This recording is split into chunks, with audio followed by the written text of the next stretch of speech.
Compound interest के case में जो नेक्स्ट कॉन्सेप्ट हम डिस्कस करने जा रहे हैं वो है repayment under compound interest random payment. इस कॉन्सेप्ट को हम एक छोटे से एग्जांपल के थ्रू समझते हैं।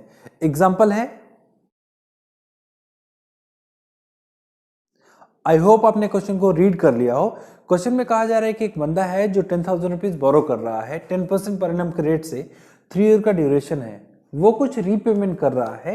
Repayment eight the end of first year 2,000 rupees का है, eight the end of second year 4,000 rupees का है, और क्वेश्चन में कहा जा रहा है कि eight the end of third year वो कितना अमाउंट और पे कर दे कि वो लोन से फ्री हो सके।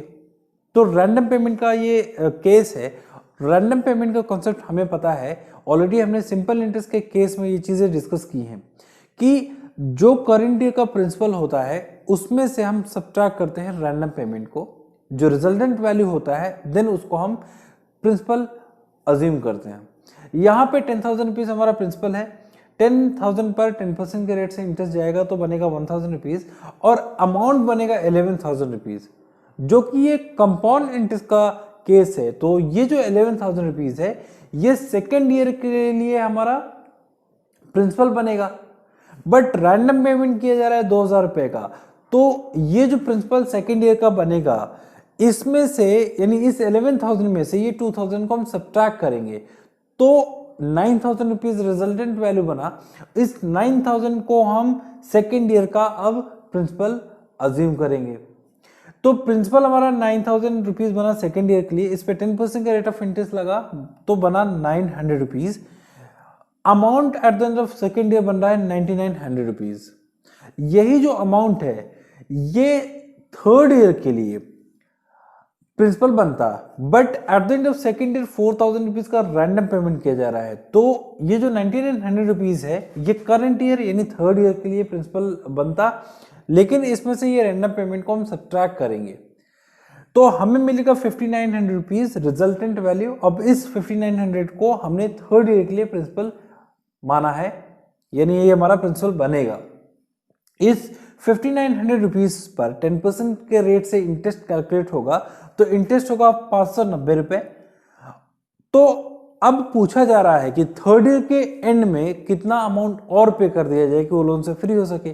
तो उसको सिर्फ और सिर्फ ये वैल्यू ही पे करनी है जो कि 6,490 रुपीज के बराबर होगा, यानी 6,490 रुपीज, और उसको पे करना होगा eight the end of third year तो वो लोन से फ्री हो जाएगा।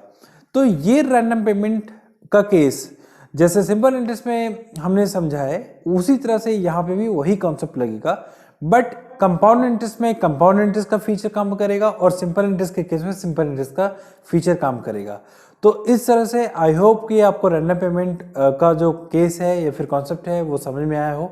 अब हम चलते हैं repayment under compound interest equal instalment वाला केस समझेंगे। तो चलिए इसको समझने के लिए एक छोटा सा एग्जांपल लेते हैं। एग्जांपल है,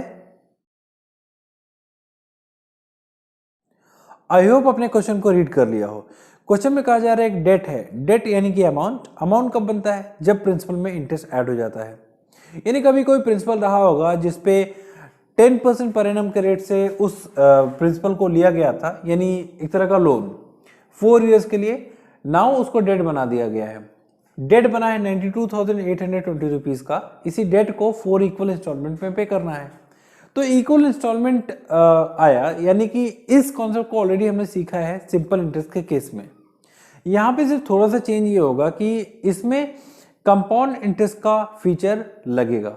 सपोज यहाँ पे eight the end of first year वो x रुपीज इंस्टॉलमेंट दे रहा है, सेकेंड ईयर के एंड में भी वो x रुपीज, थर्ड ईयर के एंड में भी वो x रुपीज और फोर्थ ईयर के एंड में भी वो x रुपीज इंस्टॉलमेंट दे रहा है।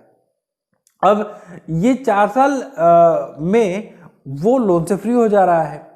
तो ये जो x rupees at the end of first year दे रहा है ये x का अपना एक प्रेजेंट वैल्यू है। उस टाइम लोन 4 साल के लिए लिया गया था, तो बचे हुए 3 साल में ये जो x है इस पे इंटरेस्ट कैलकुलेट होने लगेगा। तो जो कि ये कंपाउंड इंटरेस्ट का केस है, तो इसमें x में कंपाउंडिंग होगा 3 साल तक, है ना। तो इसका जो फ्यूचर वैल्यू बनेगा वो बनेगा 1.331x। अब जो eight the end of second year ये जो x है इसका अपना एक प्रेजेंट वैल्यू है, तो बचे हुए 2 साल में इस पे भी कंपाउंडिंग होगा 2 साल तक, तो ये वैल्यू बनेगा 1.21x।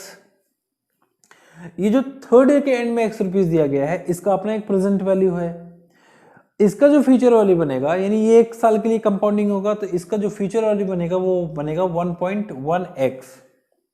ठीक है, और eight the end of fourth year वो x रुपीज तो दे ही रहा है, तो इन सारी वैल्यूज को अगर हम ऐड कर लें तो ये 92,820 रुपीज के बराबर होगा।